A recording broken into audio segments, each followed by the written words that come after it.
राधे राधे दोस्तों, मीराबाई के बारे में हम सभी जानते हैं, पर क्या आपको पता है कि कलयुग की एक दूसरी मीरा भी थी जो दक्षिण भारत में रहती थी, जिनकी शादी स्वामी रंगनाथ मंदिर में विराजमान रंगनाथ जी से हुई थी, जिनका नाम अंदाल था। माना जाता है ये धरती माता की अवतार थी।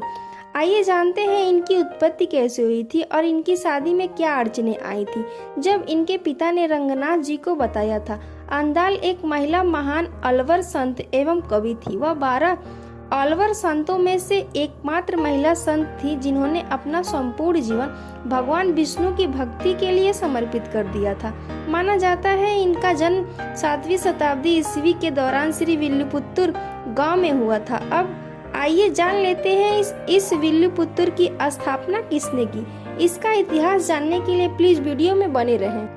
दक्षिण भारत में श्री विल्लुपुत्तूर नामक एक प्रसिद्ध तीर्थ है। वह राज्य के रामनाथ जिले में है। वहाँ विष्णु का एक पुराना मंदिर है, लेकिन लोग उस मंदिर को ही देखने के लिए वहाँ नहीं जाते। श्री विल्लुपुत्तूर नाम का इसीलिए प्रसिद्ध हुआ कि वह दक्षिण की एक महान भक्त कवियत्री अंदाल की जन्मभूमि है। उत्तर भारत में जिस तरह मीरा के पदों का प्रचार है, उसी तरह दक्षिण भारत में अंदाल के पद घर घर गाए जाते हैं।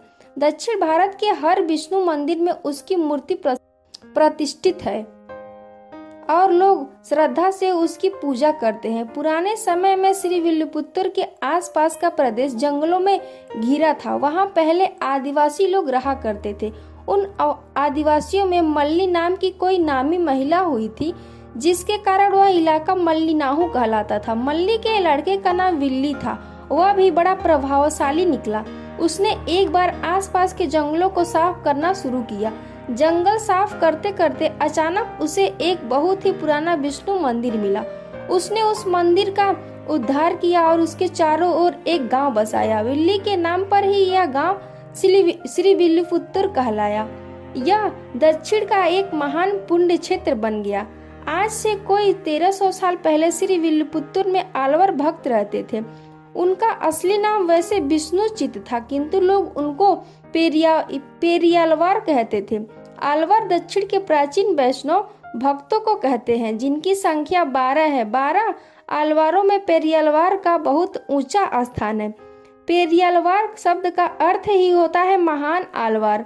अंडाल उन्हीं की पालित कन्या थी। पेरियालवार बड़े ही ज्ञानी और भावुक भक्त थे। अपनी कुटिया के आगे उन्होंने एक फुलवारी लगा रखी थी। रंग बिरंगे फूल उसमें खिला करते थे। फूलों को खिलते देखकर उनको लगता जैसे भगवान ही प्रसन्न होकर मुस्कुरा रहे हैं।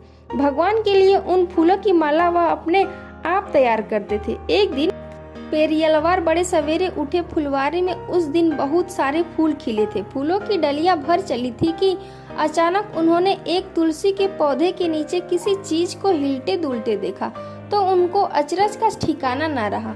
वहां एक नवजात बच्ची पड़ी हुई थी। फूल की तरह उस कोमल बच्ची को उन्होंने पुलकित होकर तुरंत गोद में उठा लिया। वह भागे भागे मंदिर में गए और भगवान की मूर्ति के सामने उस बच्ची को रखकर कहने लगे, हे प्रभु, मैं आज एक अनूठा फूल तुम्हारे लिए लाया हूँ। यह बच्ची तुमने दी है, तुमको ही भेंट करता हूँ। कहते हैं कि पेरियालवार को उसी समय आकाशवाणी हुई, सुनाई दी, इसका नाम गोदा रखना और अपनी बेटी की ही तरह इसका पालन पोषण करना।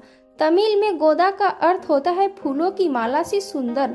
गोदा वास्तव में वैसी ही सुंदर थी। भक्तराज की पुत्री होने के कारण गोदा के मन में भक्ति के संस्कार सूर्य से ही जमते गए। पिता के साथ फूल तोड़ना, माला गूंथना, पूजा की सामग्री जुटाना आदि कामों में अपने पिता की मदद करती। आराधना के सिवा बाप बेटी को और कोई काम नहीं था। उसने मान लिया कि उसका जीवन केवल भगवान के लिए ही है। वह दिन रात भगवान के बारे में सोचती।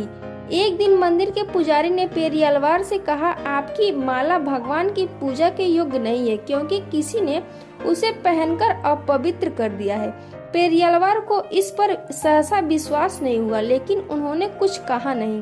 ताजे फूलों की दूसरी माला तैयार की और भगवान को चढ़ाई। लेकिन दूसरे दिन भी वही बात हुई। उसने माला में से एक बाल निकालकर दिखाते हुए कहा, आप स्वयं देख लीजिए, इस माला को किसी ने पहना है। कई फूलों की पंखुड़ियां भी मसली हुई सी लगती हैं।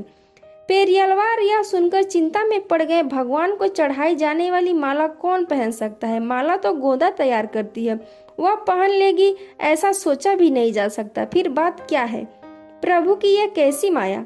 इस कथा में आगे जानने के लिए इस वीडियो को लाइक करें। भाग 2 अगले वीडियो में जानिए कि गोदा ने ही उस माला को पहना था या कोई और। फिर उसकी शादी किस प्रकार हुई, यह भी बहुत ही रोचक है। फिर मिलते हैं दूसरे वीडियो में। जय सीताराम।